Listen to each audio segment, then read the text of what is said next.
Hello friends, পোস্টে আপনাদের সকলকে স্বাগতম।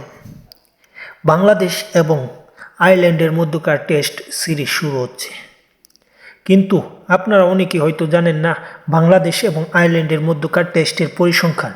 আবার অনেকেই জানেন, যারা খেলাধুলার খবর রাখেন তারা অবশ্যই জানেন আয়ারল্যান্ড এবং বাংলাদেশের মধ্যকার টেস্ট পরিসংখ্যান। কেননা বাংলাদেশ এবং আয়ারল্যান্ড দু দলের মধ্যকার তেমন বেশি টেস্ট ম্যাচ অনুষ্ঠিত হয় না, কেন কয়েকদিন আগে মূলত টেস্ট স্ট্যাটাস পেয়েছে কয়েক বছর আগে আয়ারল্যান্ড। এখন পর্যন্ত আমরা জানতে পারিনি আয়ারল্যান্ড বাংলাদেশের বিপক্ষে কয়টি ম্যাচ জিতেছে বা বাংলাদেশ কয়টি ম্যাচ জিতেছে, এমন অনেকেই আছেন। কিন্তু মূলত এই ভিডিওর মাধ্যমে জানবো দুই দলের মধ্যকার টেস্ট পরিসংখ্যান। ওয়ানডে কিংবা টি-20 আইরিশরা ভালো করলেও টেস্টে আইরিশরা একটা নতুন দল।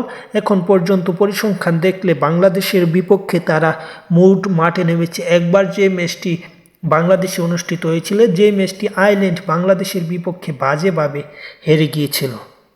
তাই বলা যায় টেস্টে এখন পর্যন্ত দুই দলের এক দেখার মধ্যে বাংলাদেশের শতভাগ জয় আছে, এবং এইটাই মূলত আয়ারল্যান্ড বাংলাদেশের টেস্টের পরিসংখ্যান।